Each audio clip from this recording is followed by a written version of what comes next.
Wisconsin. Already calling in federal resources to fight crime in Washington, D.C., President Trump set to expand on his D.C. crime-fighting agenda. He'll hold a news conference in less than 2 hours. The president says he wants to make Washington both beautiful and safe. Israeli Prime Minister Netanyahu is insisting that Israel has no starvation policy for Gaza. He says if it did, no one would be left alive after 2 years of war. Netanyahu defends Israel's stepped-up military offensive in Gaza, saying that Hamas must be put out of business. On Wall Street, the Dow futures 120 points higher. Nasdaq futures are up 12 points. More details at srnnews.com. Hey, it's Mike Rohn. If I have a choice, I like to do business with companies that actually stand for something. That's why I switched from Verizon to Pure Talk. No offense to Verizon, I'm sure they stand for something. I just don't know what it is. Pure Talk, on the other hand, is a veteran-owned company that supports our military in a big way, and I appreciate that.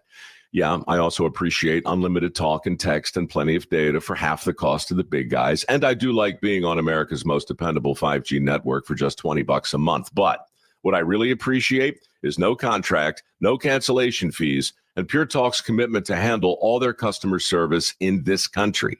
I saw it for myself. I went to Georgia. I got a tour of their headquarters. I met their CEO, and I talked to the same customer service folks that you'll talk to when you dial pound 250 and say keyword Mike Rowe. Switch today and save 50% off your first month when you dial pound 250 and say keyword Mike Rowe. Pure Talk, a wireless company that actually stands for something. Your home for Goodland High School athletics. Fort Hays Tech Northwest Tech Tiger basketball, the Denver Broncos, as well as the Morning Blitz with Ross Volkmer. You're listening to Goodland's Rocket 102.5, KKCI FM, Goodland Colby, an NWKS radio station. Convenience just got an upgrade. Farmers State Bank of Oakley is excited to announce the opening of our brand new ATM along Highway 40, right next to Sonic Drive-In. Whether you're grabbing a snack or on the go, you can quickly access your cash without the detour. It's banking made easy, right where you need it. Farmers State Bank of Oakley, member FDIC.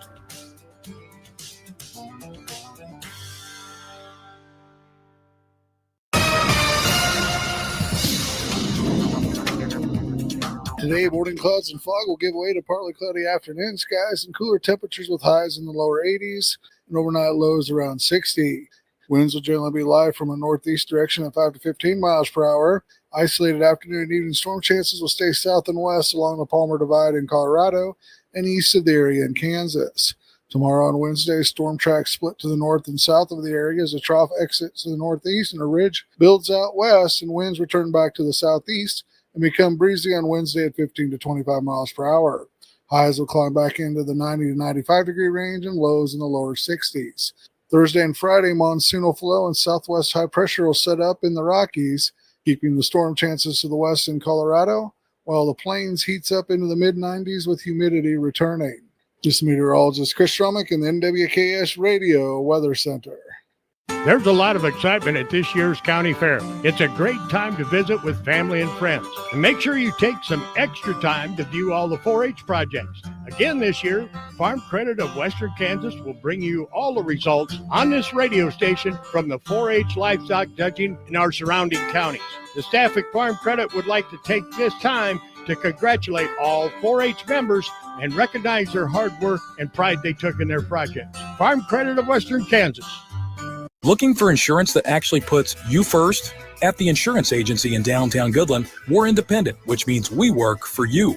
Whether it's auto, home, crop, or business, we shop top carriers to get you the best coverage at the best price.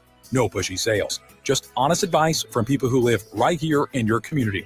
Give us a call today at 785-899-5011 or stop by 1020 Main in Goodland, and let's get you covered.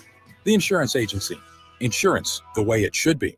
If you're shopping for a banking institution, visit with Equity Bank of Hoxie, Grinnell, and Quinter, Kansas. The Equity Bank is heavily invested in local business and activities contributing in many ways back to their community. Their employees are involved with many organizations and area events. Plus, a lot of experience comes with that staff. You'll find valuable local assistance when you bank at the Equity Bank of Hoxie, Grinnell, Quinter, and other locations in Western Kansas. The Equity Bank, member FDIC.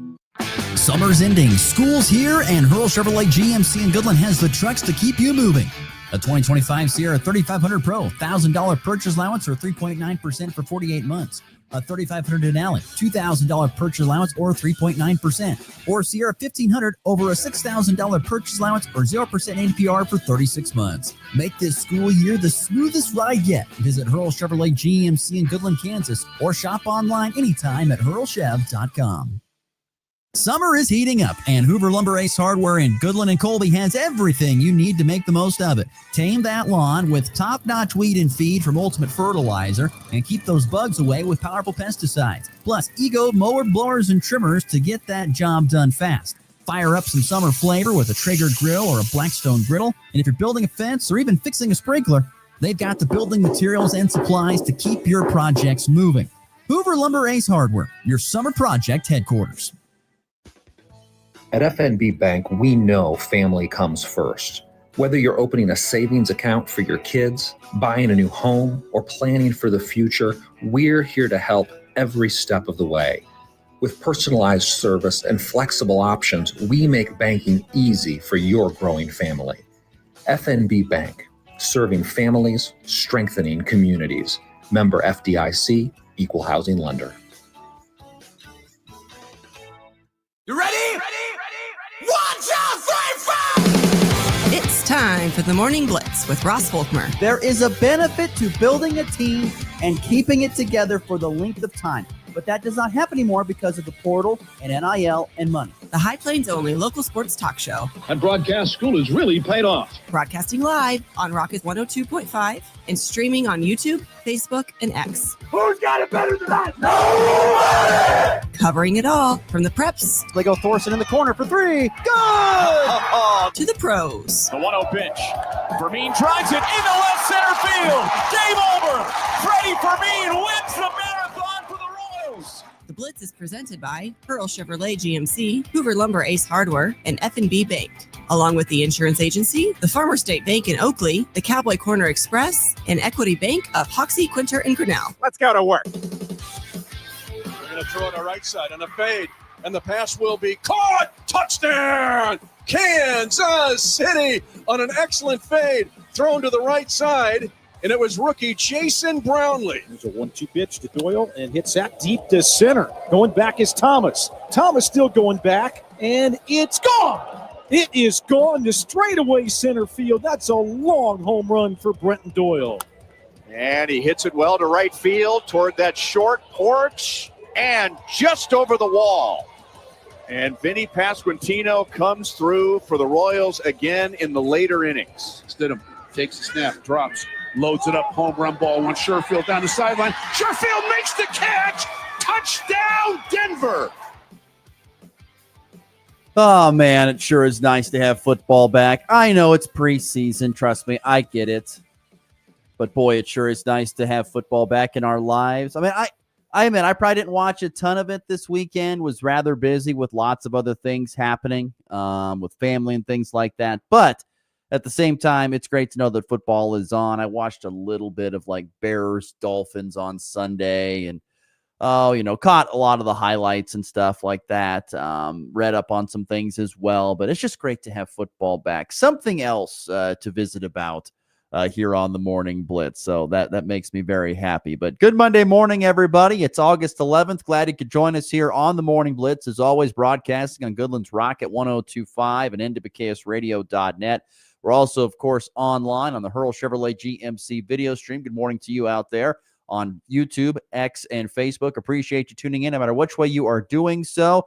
Would love to hear from you throughout the program today on either the FB Bank text line at 785-899-2222 or our Hurl Chevrolet GMC comments. You can do that on X, Facebook, YouTube if you'd like to get your thoughts in there. But it's a Monday show. We'll have weekend winners and losers coming up here in just a little bit. We're going to talk about the Denver Broncos here on this Monday with Henry Chisholm, our good friend from DNVR Sports, the Broncos reporter. The Broncos with a opening win in the preseason, although it wasn't exactly pretty, particularly for starters for Denver. The backups looked quite good in game number 1 of the preseason. So we'll get Henry's thoughts on what he took away from preseason game number 1 for the Broncos. And we'll also maybe get his thoughts a little bit on what Sean Payton has been saying here early on in the month of August about how he thinks this looks like a Super Bowl caliber team if certain things line up. That's one big thing. So look forward to visiting with Henry Chisholm coming up here in about 20 to 25 minutes from now. And of course, we'll get into some other interesting storylines in the leftovers and the walk-off. That is the rundown for today's Monday show. Once again, if you'd like to chime in with your weekend winners and losers or thoughts, get your comments in, get your thoughts in on the FNB Bank text line at 785-899-2222. Hope everyone had a great weekend. It was a nicer weekend, particularly with the weather kind of cooling off. It was very hot on Thursday and Friday, obviously, and then cooling off a little bit Saturday. And then Sunday night, boy, it was beautiful, wasn't it? Particularly here, I noticed in Goodland, just a beautiful evening. Was out on the back porch, sitting out there doing some work. And so beautiful evening on Sunday, and then a little rain shower as well, which was very nice, which you heard those rainfall reports on the Good Neighbor Hour. Good to see some little bit of moisture making its way. In other words, moisture, I thought for the most part, hit all areas of kind of the tri-state region this weekend, whether it was Saturday and it was more to the north, or Sunday where it was more to the south. A lot of the areas getting a nice little precipitation, it seemed like, here this past weekend. So, all right, let's get rolling here on this Monday morning, and let's dive in with one of our favorites. It's time for weekend winners and losers. There are two kinds of people in this world. There's winners and there's losers. Which ones were which this past weekend? I want winners. Loser! You're a loser! It's the weekend's winners and losers on the Morning Blitz. Want to be a winner, be a winner. All right, let's get rolling on weekend winners here on a Monday. Once again, get your winners in on the FNB Bank text line if you'd like to do so. I'm going to start off with my winner of the weekend. First and foremost, going to go with Chiefs quarterback Patrick Mahomes. I don't know how you could have a much probably better weekend if you're Patrick Mahomes, considering just what you wanted.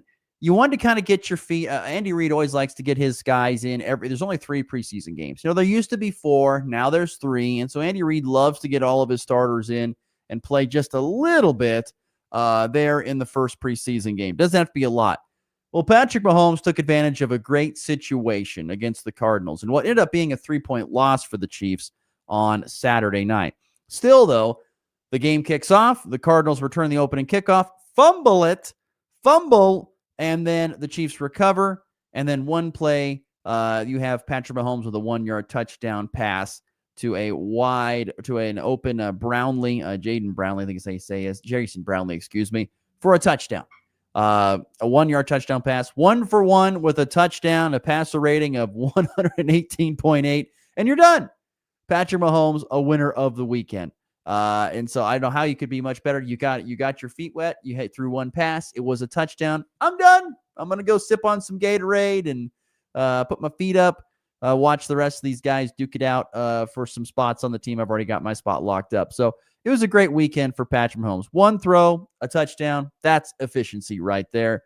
And the Chiefs and starters as a whole looked pretty solid in the first game. Looked pretty darn good. Even though they didn't play a ton, they looked solid. Like Kareem Hunt had, a couple carries for 12 yards, a long of 10. Isaiah Pacheco had 1 rush for 8 yards. So you're not going to draw much from the first game, but I think the starters for the most part looked pretty decent in game number 1. The backups maybe not so much. Hence the reason that the Cardinals end up winning it when it's all said and done, 20-17. Tough outing for Bailey Zappi, who went 8 of 17 throwing the football with 2 interceptions, was also sacked. So it wasn't great. I mean, they ran the ball 21 times, 92 yards, 4.4 average, not terrible. Would love to see a little bit more. 1 rushing touchdown from Gardner Minshew, by the way, who had a rushing score and 54 yards passing. So, but backups not great for the Kansas City Chiefs overall in their first preseason game. Once again, a 20-17 loss. Broncos were kind of on the opposite side.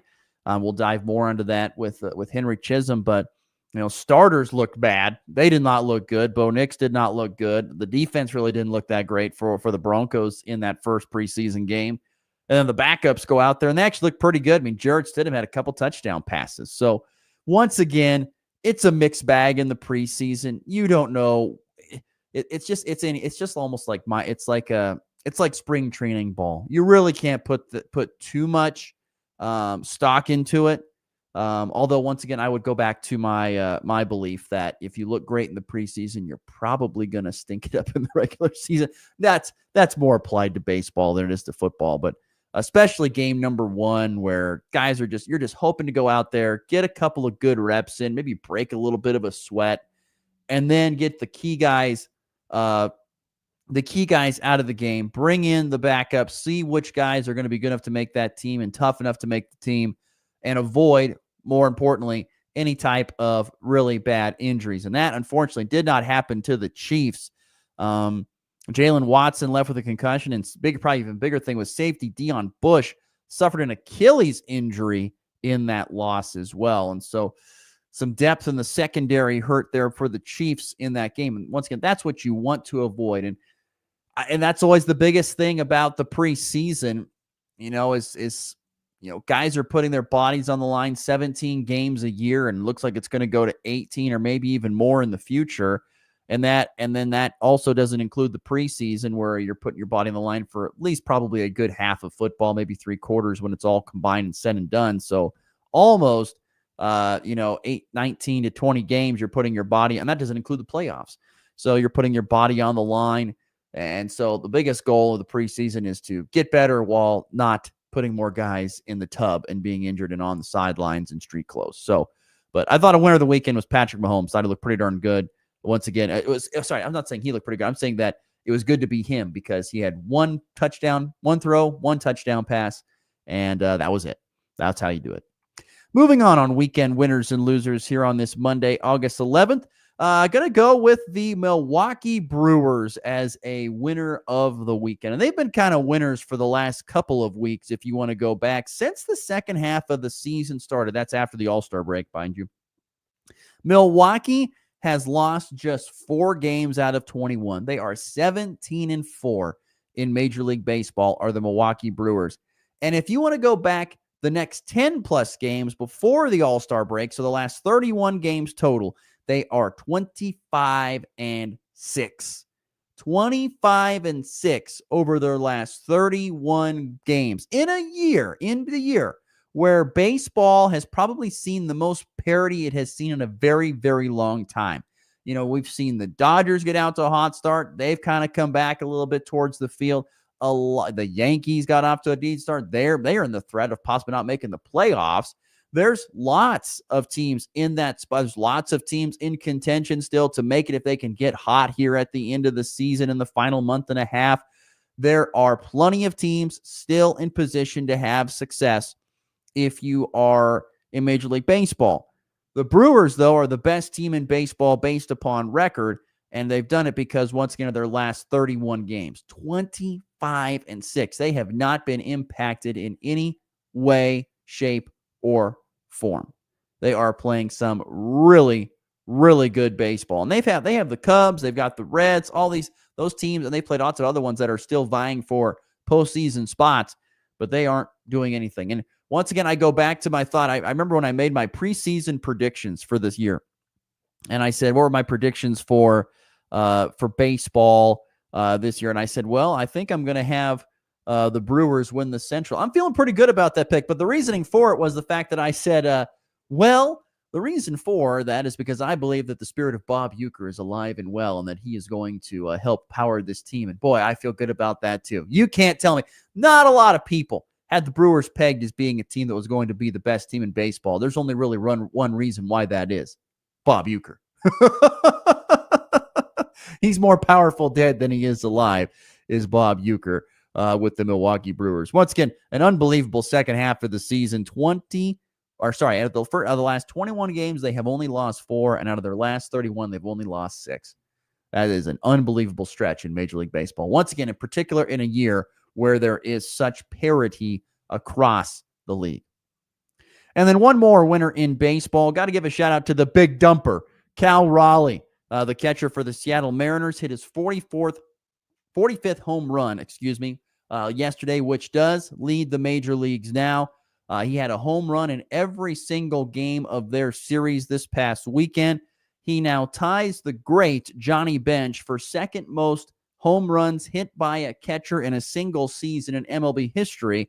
He is only 3 behind the Salvador Perez, who has the record with 48. And it looks like, barring just an injury or a complete fall off, Raleigh is going to probably get to the half 100 mark, I would say. He is really swinging a great bat. He tied Ken Griffey Jr. for 45 home runs as a Seattle Mariner, but Griffey did it 5 times in his career, which is impressive. So, I know Cal Raleigh, the big dumper, just continuing to rake, and is going to be breaking records, it feels like, here any couple of days now for the most home runs by a major league catcher. So there you go. Winners of the weekend, Patrick Mahomes, the Milwaukee Brewers, and Cal Raleigh, a.k.a. the Big Dumper. Anytime you can say the Big Dumper makes me happy. All right, losers here on this Monday, August 11th for our weekend winners and losers. I'll tell you what, there was a lot of negativity on social media on Sunday for the Kansas City Royals, who are the first losers of the weekend. The Royals end up losing 2 out of 3 games this past weekend to the Minnesota Twins. The Royals had a great chance of picking up some momentum against a team. Once again, folks, I'll remind you, at the trade deadline, the Twins traded away 10 guys a few weeks ago. They traded away 10 guys of their 26 on the roster. They traded away 10 of them and said, we are completely throwing in the towel on this year. We're going to rebuild and hope for better times in the coming future. But the Royals go up there to Minnesota and can't find footing. They lose 9-4 on Friday, do take a 2-0 win on Saturday, but then lose 5-3 on Sunday. And that one probably hurt the most of any of them because of the chances that were left for Kansas City.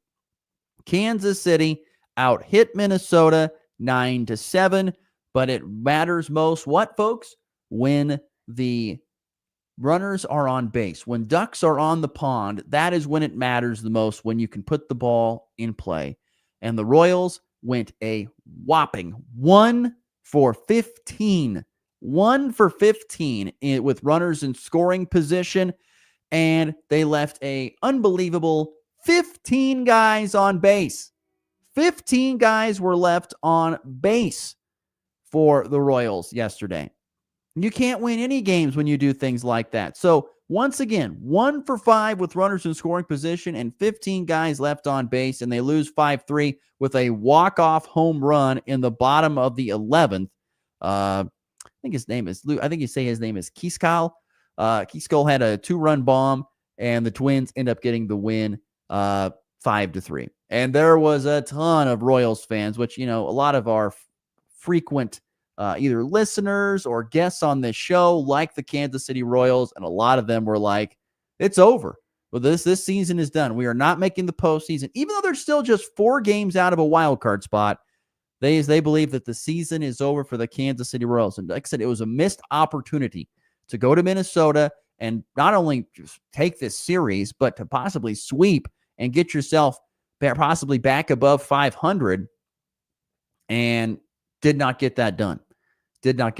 Royals lose 5-3 Sunday behind lackluster hitting with guys in position to score. And so the Royals with a loss right there. Let's see. A couple of other losers of the weekend. And once again, the F&B Bank text line is 785-899-2222 if you'd like to get your weekend winners and losers here in the first segment. A couple more quick losers. And funny ones, to be honest with you, in my opinion. So a loser of the weekend, and you probably didn't say this much over the course of his career, but Mariano Rivera is a loser of the weekend. And why is that? Well, it was Old Timers Day at Yankee Stadium this past weekend, Old Timers Day. And Mariano Rivera, on Old Timers Day, tore his Achilles. Oh, man. That's not... you have a great career. It doesn't matter.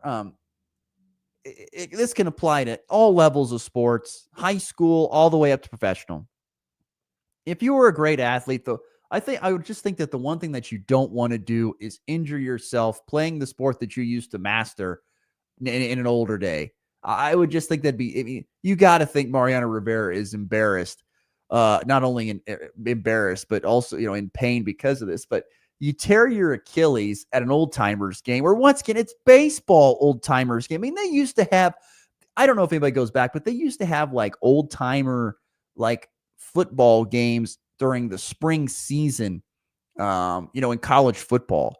Like, I don't know if you've ever watched the Book of Manning. They talk about Archie Manning going out there and playing in an old timers game at like 40 some odd years old, and all of his teammates are out there. They're playing. I mean, they're playing in that kind of stuff in a football game. Now, I'm not saying it's going to be the most true looking football out there, but it's baseball, for crying out loud. And you go out there and tear your Achilles in the old timers games. So Mariano Rivera, a loser of the weekend. Also, everybody saw any pictures of Johnny Damon, but woof, Johnny Damon has not aged well. Whoa, Johnny Damon looks really tough. So anyway, Yankees old timer game and seeing Johnny Damon look bad, and of course Mariano Rivera, one of the best, if not the best closer in baseball of all time, in an old timers game, tearing his Achilles. I mean, not what you want. Not what you want at all for the Yankees in this experience. You want it to come back. You want to give something to the fans. You want people to have a good laugh, have some good reminisce on some good times, not see one of the best closers of all time tear his Achilles. But that's what happened. So Mariano Rivera, a loser of the weekend, once again tearing his Achilles at the Yankees old-timers game here this past weekend.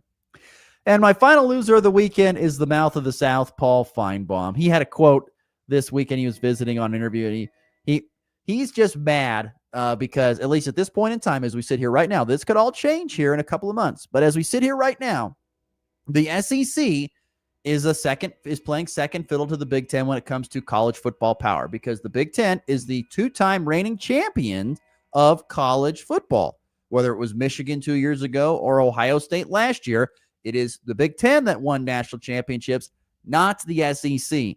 And Paul Feinbaum, of course, honks his horn a ton for the SEC down there in Birmingham, and he loves to talk about how great the SEC is, and it is a really good conference. But the fact of the matter is, it's been a second fiddle to the Big Ten the last couple of years when it comes to national championships. And Feinbaum had a quote this past Friday saying something along the lines goes, well, the Big Ten acts like it invents football. This was his quote. Well, Paul, the Big Ten's member, Rutgers, did invent college football. It says acts like the Big Ten invented college football. Well, Rutgers did invent college football, and Rutgers is in the Big Ten. Now, I know it was not an original member, but how many teams are in the original members of their conferences anymore nowadays with realignment? I just think it's funny that he drops a line like that. The Big Ten acts like they invented college football. Well, they did invent it at Rutgers, and Rutgers is a part of the Big Ten. So, Paul, you need to shush. So, Paul Feinbaum, a loser of the weekend. Let's see here. A loser of the weekend coming in on the text line from our very loyal listener, Michael, says, my disappointment of the weekend would be both first teams for the Broncos. I understand they played well Wednesday in joint practice, so hopefully they had a big head on Saturday. I know coach is going to get him straightened out because he was pissed after that performance. Go Broncos. Yeah, we'll get more on that with our guest coming up here in just a matter of moments, Henry Chisholm. But yeah, it was a tough showing there on Saturday over there in Santa Clara. Particularly the starters did not look good, but once again, it's the first preseason game, and I just don't know if we just can't really put a whole lot of stock into those at this point in time. Okay, let's take a break. When we come back, we'll be joined by our good friend from DNVR Sports. That would be Henry Chisholm. He'll be talking to us about what he saw from the Denver Broncos in their first preseason game and much more. So plenty to get to here on a Monday morning edition of the Morning Blitz. Stick around. Don't miss the Concert in the Park in St. Francis on Saturday, September 6th. The Long Run, Colorado's tribute to the Eagles, returns to St. Francis for an evening of Eagles music and other classic hits. Special guest Janelle plays at 6 p.m. Central Time in the park, and The Long Run plays at 8 o'clock Central Time in the band shell. Food, snacks, and drink vendors, games, and activities for the kids. We'll see you Saturday, September 6th in St. Francis for The Long Run, Colorado's tribute to the Eagles. Have you heard about the guaranteed 50% return on investment opportunity? All you have to do is transfer your funds through a cryptocurrency ATM now. Stop right there. Do you know that no one can guarantee returns on an investment? That is the first sign of a scam. Don't wait until it's too late to verify that this is a legitimate investment opportunity before agreeing to transfer any funds. To learn more about common investment scams and how to avoid them, visit smartinvestks.gov, an investor empowerment initiative brought to you by the Kansas Department of Insurance. This ad is sponsored by the Kansas Department of Insurance and aired in cooperation with the station. It's time for a check of the markets with the Anderson Trade Group on the Kansas Farm and Ranch Radio Network.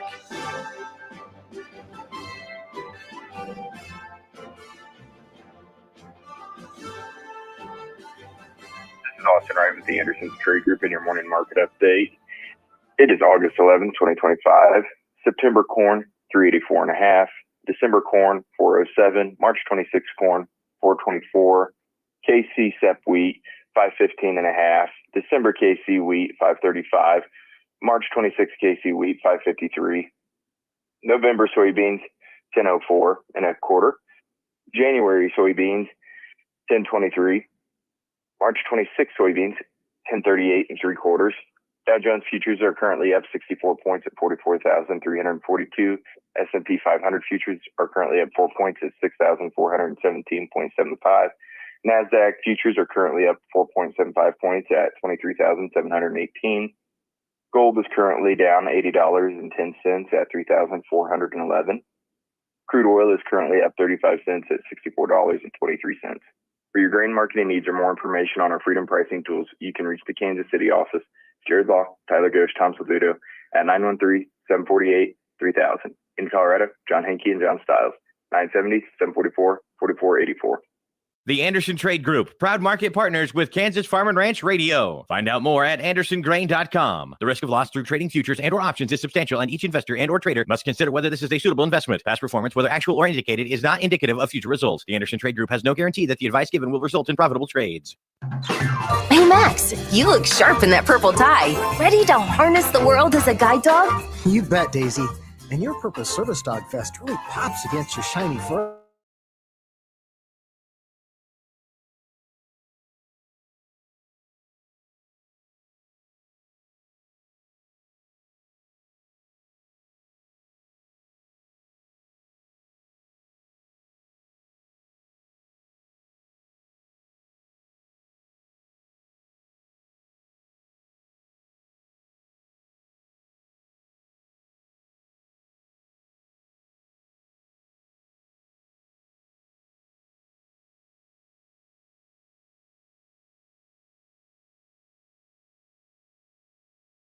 Choice for every kind of driver. For the car enthusiast, E15 has higher octane. For the thrifty driver, E15 is priced lower than regular unleaded.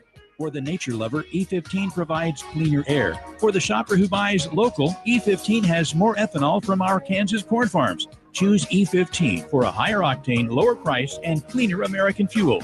This message from the Kansas Corn Commission. Learn more at kscorn.com.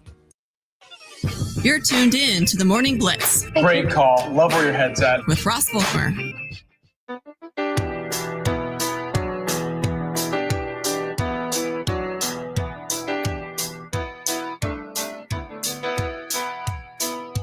Just as I thought it was going all right, I found out I'm wrong and I thought it was right. It's always the same. All right, continue to roll along here on a Monday morning. Once again, a great rain shower coming through the area from this past weekend and last night. Saw inch in Winona, 60 in Oakley, 20 points in Oberlin, although I think they had more rain, I think, on Saturday. Almost 3 inches near McCook. Yeah, north of the border getting a lot of water. Colby had almost an inch of water there, so a nice rain shower that came through the area last night for sure. All right, let's talk some NFL football. We're pleased to be joined on the Hoover Lumber Ace Hardware Hotline by our good friend from DNVR Sports, covers the Denver Broncos. That's Henry Chisholm. Henry, good morning. How are we doing today? Great. How are you? I am doing well. How does it feel to have football, actual real-life football to cover and talk about, my friend? I'm very curious to learn your thoughts on that. It feels so good. I mean, even just having the preseason back is incredible. You know, I get that a lot of people don't enjoy watching preseason football, but I'm somebody who, if there's a game that starts at, I think it was 11 on Saturday, I'm watching that. I'm watching a 2 o'clock game, and then I'm watching the nightcap as well. So I've just been getting full days of football these past few days, and it is incredible. Even if it is preseason, it's still probably better than nothing. So, and I don't know, maybe you really enjoy watching, the second and third and even fourth stringers, see if they can make a team. I'm sure you probably really enjoy that part. Oh yeah. And I mean, it's people who you've never heard of, people you haven't thought about for a couple of years. They'll just pop up toward the end of the game and be like, oh, that interception. I think like Nico Reed got an interception, a guy I covered at Colorado 4 years ago. And so there's a couple guys who I'm connected to, but also I think the Cowboys played the Rams, which meant Joe Milton was starting against Stetson Bennett. So Joe Milton with the crazy arm from Michigan, Stetson Bennett won a bunch of games. I think maybe won a national championship with Georgia. Yep, he did. You get these crazy matchups. I can't get enough of it. I understand. I totally get it, especially being a college football guy. Sometimes I'm like, that guy's still playing? It happens from time to time. Seeing a lot of Trey Lance's fun. Yeah, that's true. That is very true. Well, the Denver Broncos get a preseason win, 30-9, but the score probably doesn't reflect. That's another thing about preseason football. It doesn't always reflect how the starters looked as the final score, because most of the time, particularly in preseason game number one, a lot of the backups are getting in. And, Sean Payton wasn't exactly thrilled with how the starters played. What was your takeaway from preseason game number one, particularly on the side of the starting lineup? I think that the big one just has to be a little bit of disappointment. Just everything was going so well throughout training camp. Obviously, the off season, when you have a bunch of money to spend because the Russell Wilson contract is slowly fading away, you get to add a lot. You don't really lose anything. Expectations are just really high, and you go out there and play. Well, first you play the 49ers in that practice, where by all accounts, things went really well for the Broncos. And then in the preseason game, the 49ers don't actually play any of their starters. And so you think that the Broncos starters are going to look pretty good against the 49ers backups, but that wasn't the case.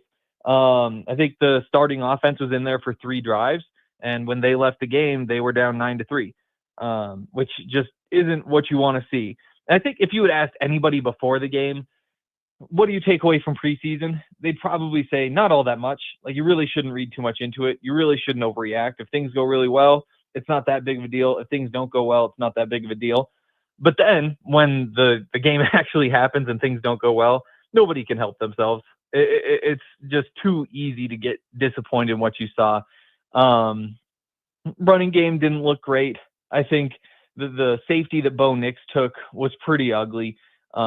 It's not something that you really think of with him. He's usually a guy who makes some pretty smart decisions and doesn't try to reverse field by spinning out of the back of the pocket into the end zone to get away from a guy who's way faster than him. But it is what it is, and it's a learning experience, but it has been really, really disappointing around here in Denver. People are not thrilled with what they saw. At the same time, though, there's rumors that, the joint practice that everybody looked pretty good for the most part. So I don't know how do you take that into consideration as well? I mean, in the joint practice, you get to see the starters play against the starters. And I mean, the starters are out there a lot longer. I'd guess the Broncos starters played maybe a dozen snaps, maybe more than that, but maybe 15, 16 snaps in the preseason game. They probably played 25. They probably played maybe even 30 in that practice. And in the practice, they're going up against the 49er starters. So that really should mean more than the preseason game. But, the fans don't see that. We with DMVR, we sent Zach out there to cover it, but I wasn't out there. So as much as I can think, yes, things are looking good, things are positive because things went well in that practice, which should mean more in the preseason game. People react more to what they see with their own eyes, which means that people aren't super thrilled. Once again, Henry Chisholm is our guest covering the Broncos for DNVR Sports. Were there any positives that you could take away from the starters? Maybe it was someone in the running game or the offensive line. But was there anything that you could take away that was positive from the starters? The big one is Nick Bonito. He had that series, maybe his last series, when he was on the field as an edge rusher and just blew it up. Even Kyle Shanahan said after the game, he didn't give us a chance there. Like he just ended that all by himself. He had those 3 rushes off the left side, and just got to the quarterback all 3 times. He got sacked on one of them. He split a sack with John Franklin Myers on another one of them, and I think it was a throwaway on the third that he forced. And seeing him just fly around that corner like that, he was the one guy who looked like he was playing against backups in that game, and a speed rusher against a backup tackle. I guess that's probably how it should look. But Nick Benito's still looking for that contract. His contract expires at the end of the year. I don't know what he's going to get paid, whether it's $25 million, whether it's $30 million. It's tough when the top of the market's $41 million and Benito's had the one really good year. How does that kind of factor in? But he looked awesome. And so anybody who was worried that the 13.5 sacks he put up last year, 3rd most in the NFL, were fluky, again, we don't want to overreact to the preseason, but he looked the part on Saturday. I thought backup wise, obviously, when they put the backups in, I don't know why they had the most success that they did, probably because they were taking on the backups for San Francisco. But you had to feel good about the backup quarterback spot. 3 combined touchdowns between Ellinger and Jared Stidham without really any turnovers. You got to feel pretty decent about your backup quarterback role if that ever comes to a problem, which you hope it doesn't. Oh, totally. Jarrett Stidham in particular looked really good. He was 14 of 15. He was also the Broncos' leading rusher, and he's not somebody who you really think about as a runner at quarterback. Took off, though, and picked up a 3rd and 15 with his legs. I think that with Bo Nix, one of the big conversations this offseason has been, it's year 2 in this offense. Things are slowing down for him. He understands what he's doing. I think in his words, last year he had kind of memorized all the plays. This year, he knows them and understands why they're calling what they're calling, how the plays are supposed to work, and not just memorizing what he's supposed to do on this play. Jarrett Stidham is now in year 3 in this offense, and he says that he's also a lot more confident, more comfortable. He understands what he's doing a lot better, and you saw it. It's just so quick getting the ball out, just putting the ball where the receiver can go get it. Had the incredible throw to Trent Sherfield down the field, the 40 yards downfield side of the end zone. Not sure how Sherfield got his hands down, but there are really no complaints from Jarrett Stidham's night. Again, hopefully you don't need him, but in the NFL, typically your starting quarterback misses a game or 2 somewhere in the season. And if that's the case, the Broncos look like they're in pretty good hands. Stidham could be the backup here for a long time. Sean likes him. Bo likes him. Assuming Bo continues to do what he does and is a starter, looks like a starter for the long term. As long as Bo is here, I'd imagine that Stidham is the backup, at least for the next, the better part of the next decade, I'd say. Stidham being 29, so he doesn't probably get to 39, but this is probably the quarterback room they want to keep in a perfect world for the foreseeable future. I don't know about you, but I thought the running game looked pretty decent for a preseason game. Running for 150 yards in any game is impressive, and almost 5 yards a carry. And they did it with a handful of different guys. I'm curious which running back really flashed to you. I'm a big fan of Blake Watson. We did our YouTube show. We were live on YouTube during the game, and all the running backs are coming in and doing something. Tyler Bidet had a couple good runs, and he had a few opportunities last year. Picked up almost 8 yards per carry on 11 carries, I think. Somebody who we want to see more of. A guy who could potentially break out. And when he's out there popping runs for 5, 6, 7 yards, and it looks pretty good, Jaleel McLaughlin comes in. He has a couple runs. I think one got called back at least, where he gets the edge and he looks fast. And you're like, okay, he looks pretty fast too. The whole time I'm just saying, wait for Blake Watson, because this guy's pretty special. Blake was a wide receiver at Old Dominion, flipped over to running back, finished his 6-year college career at Memphis. And last year was the Broncos' highest paid undrafted free agent. He was also the highest paid undrafted free agent running back in the entire NFL. He got hurt during camp, wound up making the team, but got bounced to the practice squad halfway through the season. Kind of like a redshirt year in a lot of ways. He looks Saturday night like he's ready for an opportunity. The way he bounces off tackles, the agility, the burst that he has when he hits the hole. Sean Payton said after the game that he thinks that Blake has home run speed, but it's just kind of early to tell because it's only the first handful of touches. That's the guy I'd really keep an eye on. the math on the back of the running back room is really tricky because you've got J.K. Dobbins and R.J. Harvey who will take the top 2 spots.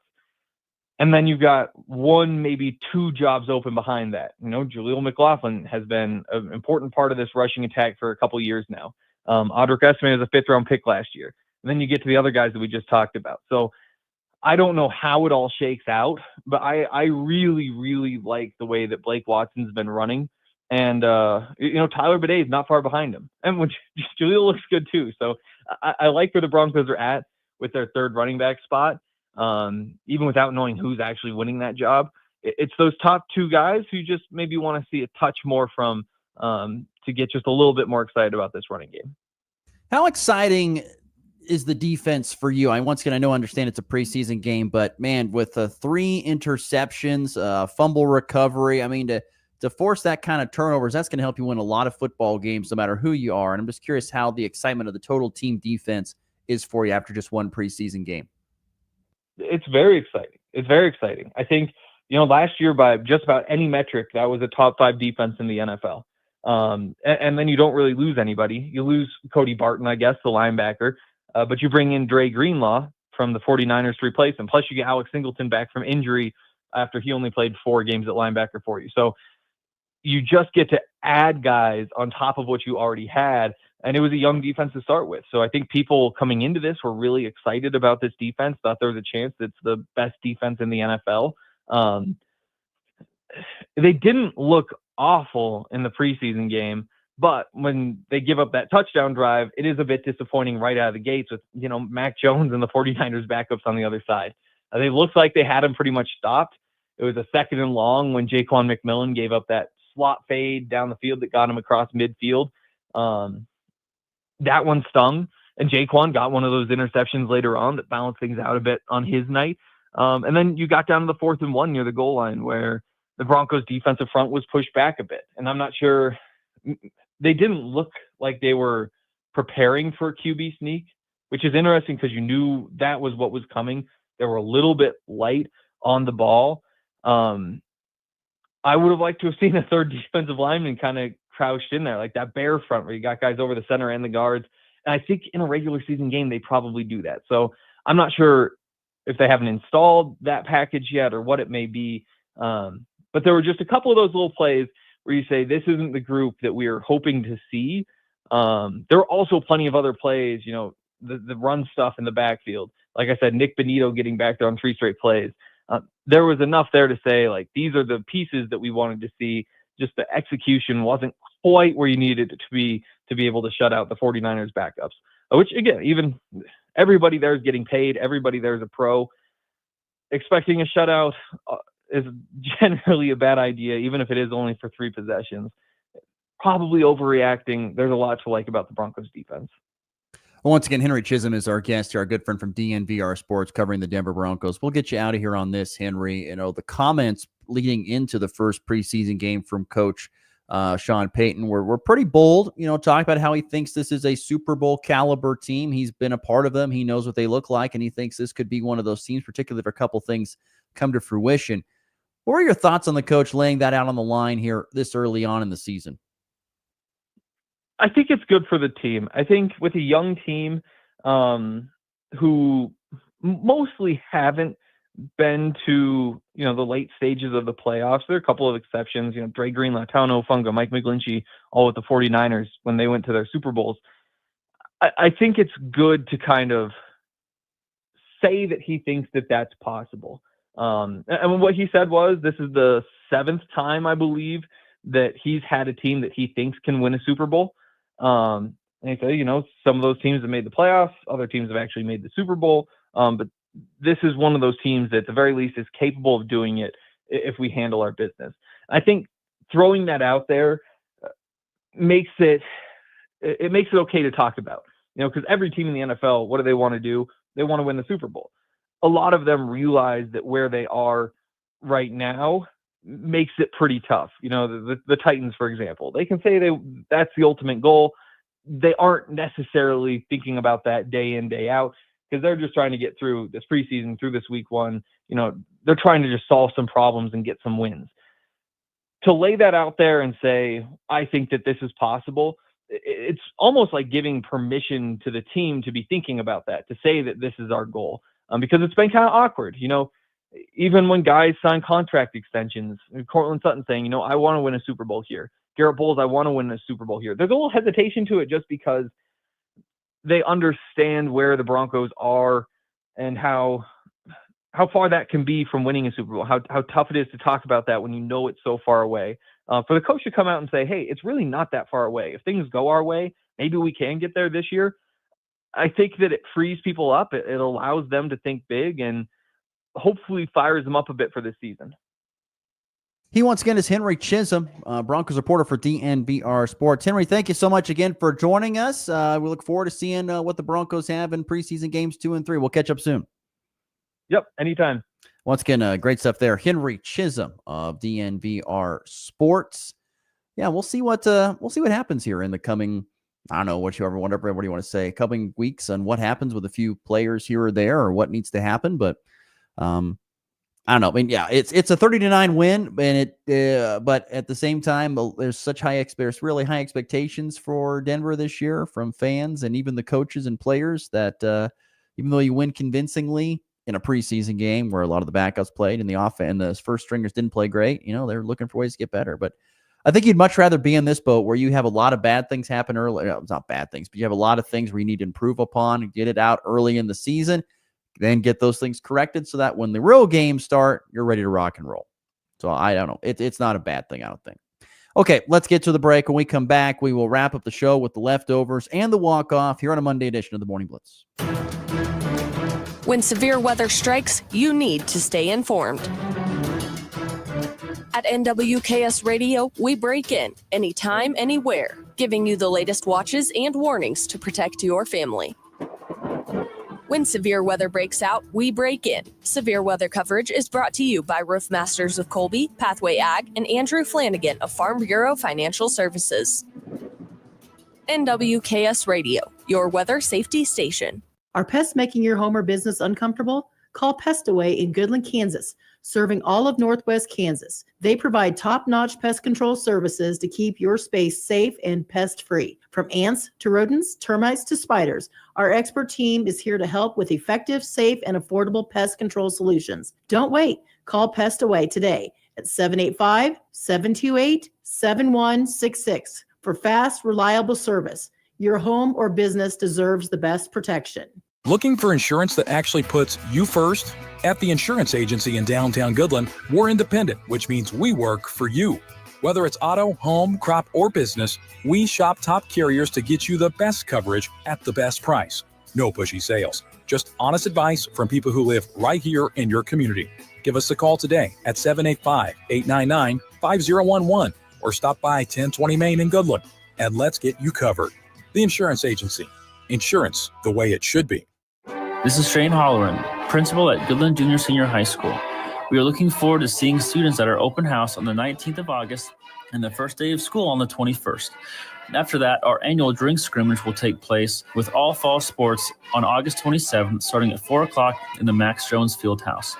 Don't forget to follow us on social media by clicking the Cowboy information link on our website for the most up-to-date information. The Black and Gold Booster Club, looking forward to starting the school year strong. You're listening to the Morning Blitz. How about sports? You follow sports? With Ross Volkmer.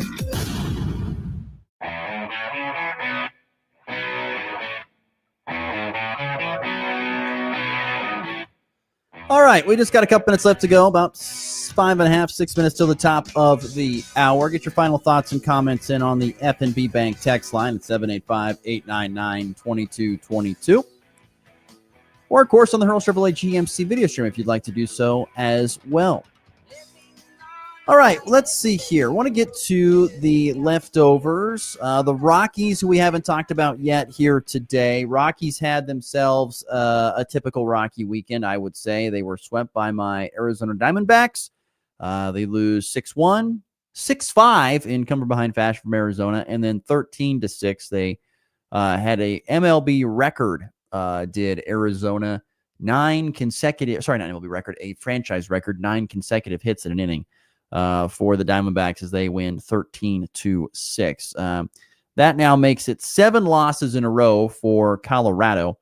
who sits at 30-87 at this point in time. Once again, trying to get to that 41 win mark. Need 11 more wins in order to not be considered the worst record ever in the modern era of professional baseball. So once again, still got some time, but every game it gets a little bit closer to setting that record there for Colorado. Rockies are swept in Arizona.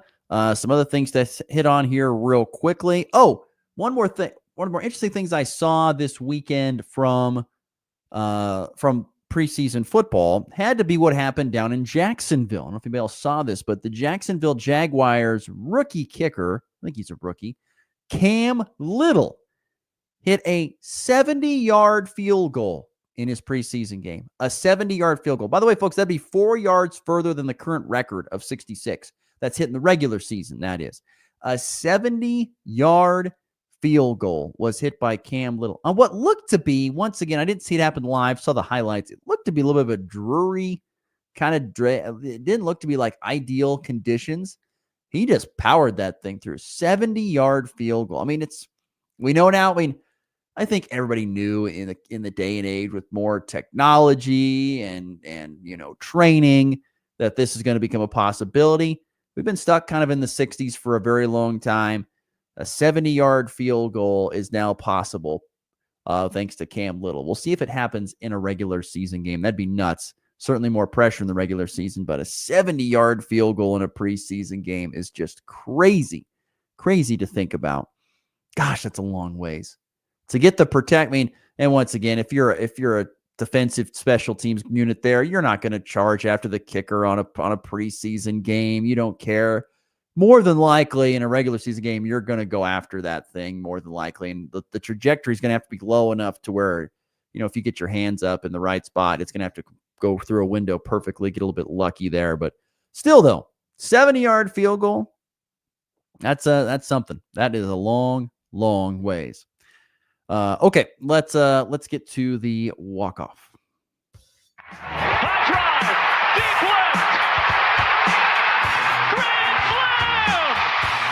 And back lifts his ball high and deep to right. How about a walk-off Brady?